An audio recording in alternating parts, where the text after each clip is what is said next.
The Great Tribulation. Have you ever had a Christian tell you the Great Tribulation is coming? Or it looks like the Great Tribulation could begin. Well, they're referring to a specific period of time there when they say that, the Great Tribulation. What is the Great Tribulation? Why do we call it the Great Tribulation? I'm going to make several videos that describe the Great Tribulation period, what it is, where it's found in different prophecies, and what the early church felt about it, and so forth.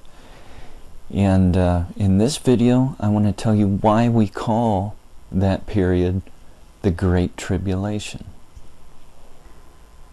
In Matthew's and Mark's accounts of the Olivet Discourse, Christ refers to a time that he calls a time of great tribulation. In Matthew 24, we find the following. Therefore, when you see the abomination of desolation, which was spoken of through Daniel the prophet, standing in the holy place, let the reader understand, then those who are in Judea must flee to the mountains.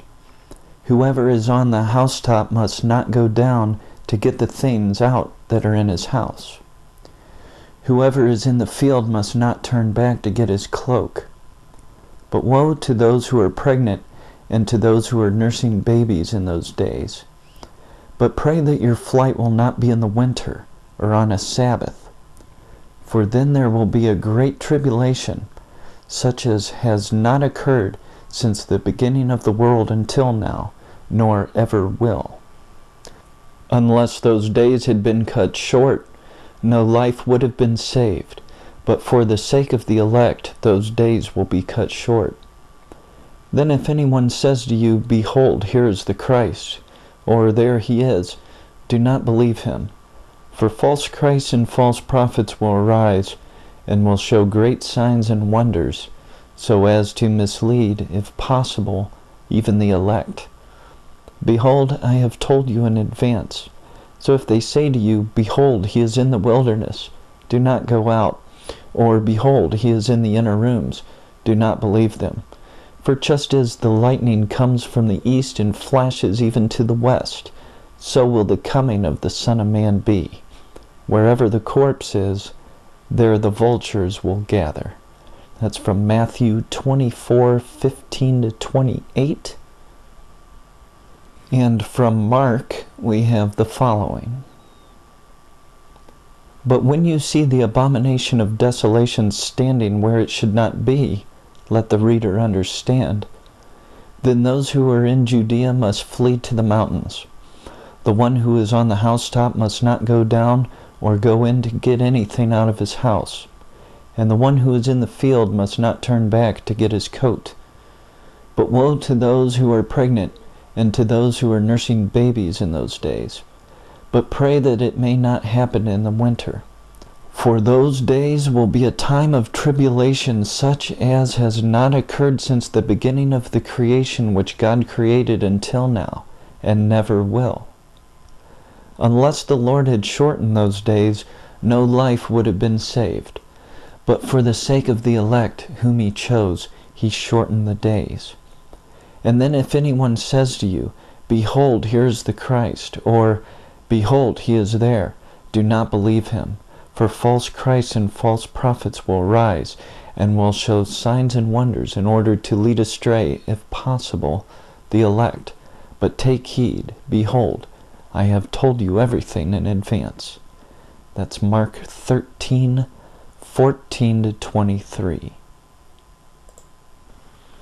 Jesus is referring to a terrible time just before he returns and brings in the kingdom.